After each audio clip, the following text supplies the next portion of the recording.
Hi, my name is Fabrizio Poli. Welcome back to another great episode of Tyrus Wings TV. Today we're going to be talking about private jet pilot training. Now you imagine you've got a lot of money, you go out there and you buy one of the top soccer teams in the world and you decide to bring into the team Lionel Messi, who's the top soccer player or football player in the world. You bring him in and you decide to do an experiment. Instead of having him train on the pitch, you're going to have him sit on the sofa for a month and not do anything. And then you're going to throw him on the field and see how he performs. How do you think he's going to perform? This player that you're paying $25 million a year salary and all this money you paid for him or whatever, he's now not performing as he should perform. Well, pilot training is the same thing. Now, regulators around the world, the different civil aviation authorities or federal aviation, FAA as they call them in America, they require that pilots do 4 simulator training sessions per year. And in the airlines, that's usually done twice a year. So off you go for 2 days, you do your 2 sessions, and then 6 months later you go and do the other 2 sessions. In the private jet world, it's the same situation. But what happens is a lot of private jet operators or private jet owners send their pilots away to do the simulator training once a year, and they cram the 4 sessions in 1 week. Some don't even have them do the simulator, they have them do the training on the aircraft. Well, what we've got to look at here is the fact that 2/3 of private jet flights actually go in and out of airports that aren't serviced by scheduled airlines. Now, take, for example, Samadin, which is St. Moritz Airport, which is up in the Swiss Alps on the border between Italy and Switzerland.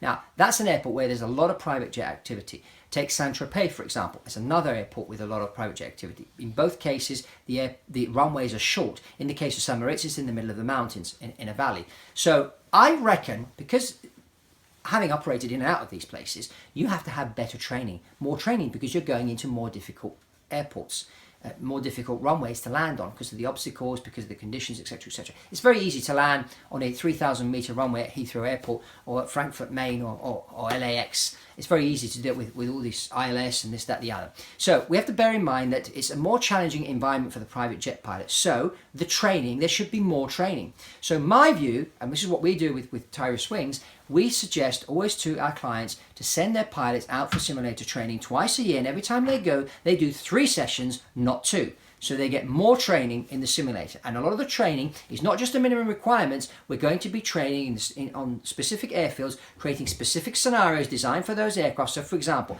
let's say we will talk to the manufacturer of the aircraft, and they will have a number of incidents that have been reported, okay, over the last 12 months. They say, this plane had this problem, that plane has that problem. What we'll do is we'll create some scenarios where the airplane has that kind of malfunction going into the main airports where you usually operate into. So to make it a real lesson there. And so the pilots are going to be trained really well, and if they get into a situation, they know exactly what to do because they've simulated it before in the simulator. The other thing which is really important is upset recovery training. Now, what's upset recovery?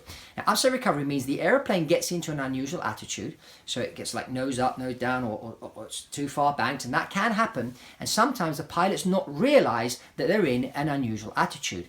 So if they don't realize the airplane's in an unusual attitude, they can't get it out of the unusual attitude, and the airplane could end up crashing. In fact, 40% of aircraft accidents have been between 2004 and 2014 were actually caused by unusual attitude situation. The plane got into a situation, unusual attitude that the pilot couldn't recover out of. In the private jet, 45% of accidents are caused by this. So what's happened now in the United States and also in Europe, from November 2018, it's going to be mandatory for pilots to have upset recovery training. But most of that training is going to be done in the simulator. Well, again, you've gone out there, you spent $50 million on your private jet. Make sure your pilots are safe.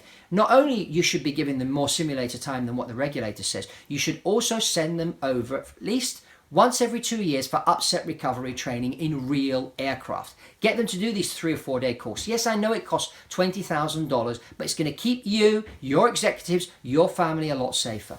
So that's basically it. So just to recap, make sure you give your pilots more training sessions in the simulator. Make sure they're customized to your type of operation. Give them the upset recovery training and based on all the airports you're going in and out, so that your pilot can become the Lionel Messi of the air.